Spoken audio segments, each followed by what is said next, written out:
The morning of April 12th, 1981. Sheila Sharp, age 14, walked from cabin 27 back to her family's cabin. She opened the door and stepped inside. What she found would haunt her for the rest of her life. Her mother, Sue Sharp, lay on the floor of the living room. She had been bound with medical tape and electrical cord. She had been beaten. She had been stabbed. John, her 15-year-old brother, was on the couch.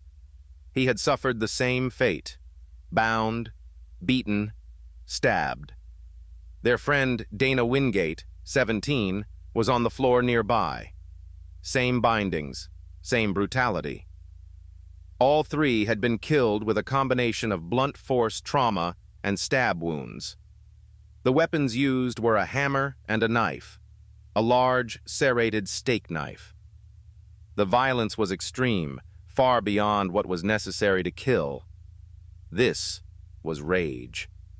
This was personal. Sheila screamed. She ran to the next cabin. The neighbors called the Plumas County Sheriff's Department. Deputies arrived within minutes, and when they entered cabin 28, even the most experienced among them struggled with what they saw. But in the chaos, something didn't add up. Sue's two youngest sons, Greg, age 5, and Rick, age 10, were found in the back bedroom. They were asleep, completely unharmed. They told investigators they hadn't heard anything. Not the screaming, not the struggle, nothing. And then there was the fourth victim. Tina Sharp, age 12, was not among the dead. She was not in the cabin. She was not anywhere. Tina was gone. The morning of April 12th, 1981. Sheila Sharp, age 14, walked from cabin 27 back to her family's cabin. She opened the door and stepped inside. What she found would haunt her for the rest of her life. Her mother, Sue Sharp, lay on the floor of the living room. She had been bound with medical tape and electrical cord. She had been beaten. She had been stabbed. John, her 15-year-old brother, was on the couch. He had suffered the same fate: bound, beaten, stabbed. Their friend Dana Wingate, 17, was on the floor nearby. Same bindings, same brutality. All three had been killed with a combination of blunt force trauma and stab wounds. The weapons used were a hammer and a knife, a large serrated steak knife. The violence was extreme, far beyond what was necessary to kill. This was rage. This was personal. Sheila screamed. She ran to the next cabin. The neighbors called the Plumas County Sheriff's Department. Deputies arrived within minutes, and when they entered cabin 28, even the most experienced among them struggled with what they saw. But in the chaos, something didn't add up. Sue's two youngest sons, Greg, age 5, and Rick, age 10, were found in the back bedroom. They were asleep, completely unharmed. They told investigators they hadn't heard anything, not the screaming, not the struggle, nothing. And then there was the fourth victim. Tina Sharp, age 12, was not among the dead. She was not in the cabin. She was not anywhere. Tina was gone. The crime scene inside cabin 28 was one of the most violent the Plumas County Sheriff's Department had ever processed. Blood covered the walls and floor of the living room. Furniture was overturned. The brutality of the attack was staggering. The coroner determined that Sue Sharp had been stabbed 17 times and struck with a hammer at least 7 times. John Sharp had been stabbed repeatedly and beaten with the same hammer. Dana Wingate had suffered the same combination of wounds. All three victims had been bound, wrists and ankles, with medical tape and electrical appliance cord before or during the attack. A bent steak knife was recovered from the scene. The blade had been bent at nearly a 90-degree angle from the force of the stabbing. A second knife was also used but never recovered. The hammer was also missing. Investigators noted that the back bedroom, where the two youngest boys slept, appeared undisturbed. The door may have been closed during the attack.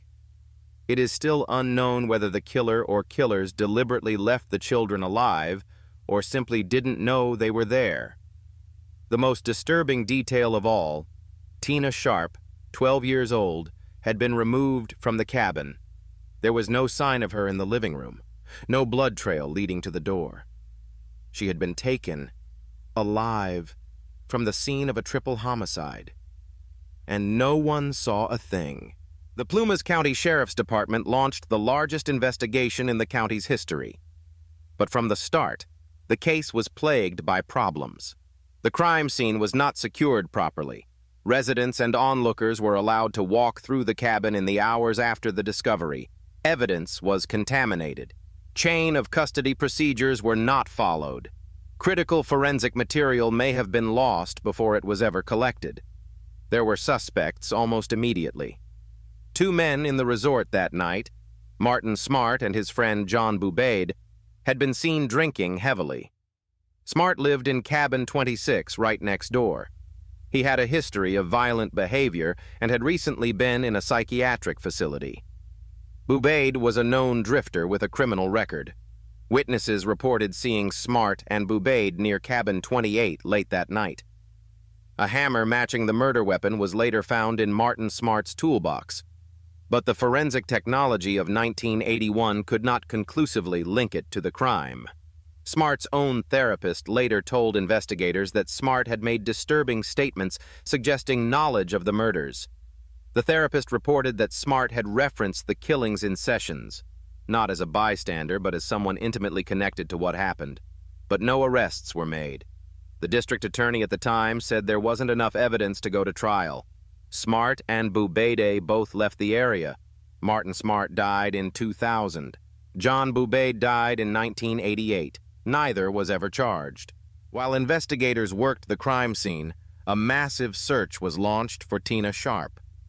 Hundreds of volunteers combed the dense forests surrounding Keddie. Search dogs tracked scents through the woods. Helicopters flew grid patterns over the mountains. The FBI was called in, but the search turned up nothing. Tina had vanished. 12 years old, taken from a cabin where 3 people had been murdered, and there was no trace of her anywhere. The case made national news. Tina's face appeared on missing person posters across the country. Tips came in from every state. None led anywhere. Then, in April of 1984, 3 years after the murders, a skull fragment was discovered by a bottle collector in a remote area of Butte County, roughly 50 miles from Keddie. Dental records confirmed what everyone feared. The remains belonged to Tina Sharp. Scattered bone fragments were found over a wide area, consistent with animal scattering. But investigators also recovered something critical: a portion of a blanket and what appeared to be fragments of the same type of medical tape used to bind the victims in cabin 28. Tina had been taken alive from the cabin. She had been transported at least 50 miles, and at some point after the murders, she had been killed. The exact cause of death could not be determined due to the condition of the remains. Martin Smart was always the primary suspect. He lived in cabin 26, right next to the Sharps. He was a large, physically imposing man with a documented history of violence, alcoholism, and psychological instability. In the months before the murders, Smart had been committed to a psychiatric facility. He had made threats. He had exhibited paranoid and violent behavior. He was released and returned to Keddie just weeks before April 11th. Smart and Sue Sharp had a complicated relationship. Some residents described tension between them. Others described arguments. The exact nature of their conflict remains unclear, but something had gone wrong between them. John Bubaid was Smart's close friend and drinking companion.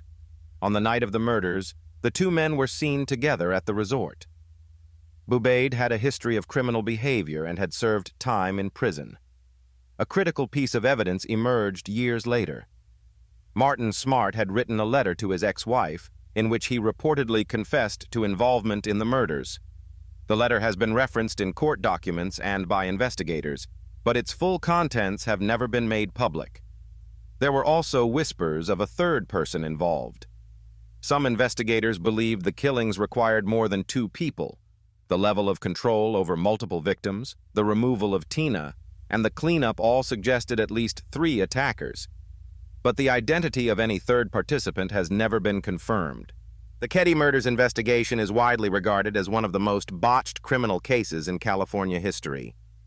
From the contaminated crime scene to the failure to arrest suspects who were practically identified, the case was riddled with missed opportunities. The original investigators were a small-town sheriff's department handling a crime far beyond their experience.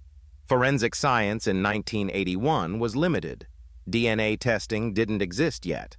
Blood typing was crude. Fingerprint analysis was inconsistent. But the failures went beyond technology. Evidence was mishandled. Witness statements were not properly followed up. The hammer found in Smart's possession was never conclusively tested. Relationships between local law enforcement and resort residents created conflicts of interest that may have influenced the investigation. In 2004, the Plumas County Sheriff's Office officially reopened the case. A new generation of investigators brought modern forensic techniques to bear. DNA testing was performed on preserved evidence. Old witness statements were re-examined. In 2016, investigators publicly named Martin Smart and John Bubaid as the primary suspects in the murders of Sue Sharp, John Sharp, and Dana Wingate, and in the kidnapping and murder of Tina Sharp. But both men were already dead. No one could be charged. No one would ever stand trial. In 2004, Cabin 28 was demolished. The structure was razed to the ground. The site was cleared. There is nothing left where it once stood. The decision to demolish the cabin was controversial. Some saw it as a way to put the horror behind the community. Others saw it as the destruction of a crime scene that might still have held evidence. For the residents of Keddie, the cabin had become a haunted place. People reported strange sounds. The resort itself had fallen into disrepair. Families had moved away. The tiny community that once existed around those cabins had essentially dissolved, the shadow of April 11, 1981 hanging over everything. Sheila Sharp, who discovered the bodies at age 14, has spent her adult life fighting for justice. She has worked with investigators, spoken to media, and advocated for the case to remain open. She has never stopped asking who killed her mother, her brother, and their friend. She has never stopped asking what happened to Tina. The surviving brothers, Greg and Rick, have carried their own burden.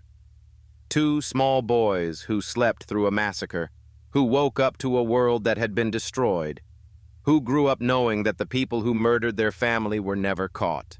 The Keddie murders remain one of California's most infamous cold cases. Despite the naming of suspects in 2016, the case is technically still open. The Plumas County Sheriff's Office has stated that additional suspects may exist and that the investigation is ongoing. Modern DNA technology has provided some new leads. In recent years, genetic genealogy, the same technique used to catch the Golden State Killer, has been applied to evidence from the case. The results of that testing have not been made public. The case raises questions that go beyond forensics. Why were the 2 youngest children spared? Was it intentional, or did the killers simply not find them? Why was Tina taken alive while 3 others were killed in the cabin? Was she targeted specifically, or was her abduction an afterthought? And the most troubling question of all, if Smart and Bubaid were responsible, was there a third person? Someone who helped control the victims, someone who drove Tina 50 miles into the mountains, someone who is potentially still alive today. The families have never received justice. The community of Keddie has never recovered. And the truth of what happened inside Cabin 28 on that April night in 1981 has never been fully told. 4 people were murdered at the Keddie Resort in 1981. 3 were found in the cabin. 1 was carried into the mountains and left to be forgotten. Sue Sharp was 36. John Sharp was 15. Donna Wingate was 17. Tina Sharp was 12. 2 suspects were named. Neither was ever charged. Both died free. The cabin is gone now, torn down, erased, as if removing the walls could remove what happened inside them. But the case isn't gone. The questions aren't gone. The families haven't stopped waiting. If you have any information about the Keddie Cabin murders, contact the Plumas County Sheriff's Office. If this case stays with you, subscribe to Cold Vault. We cover the cases that were never solved, the victims who were never forgotten, and the questions that still don't have answers. Cold Vault. Some cases never close.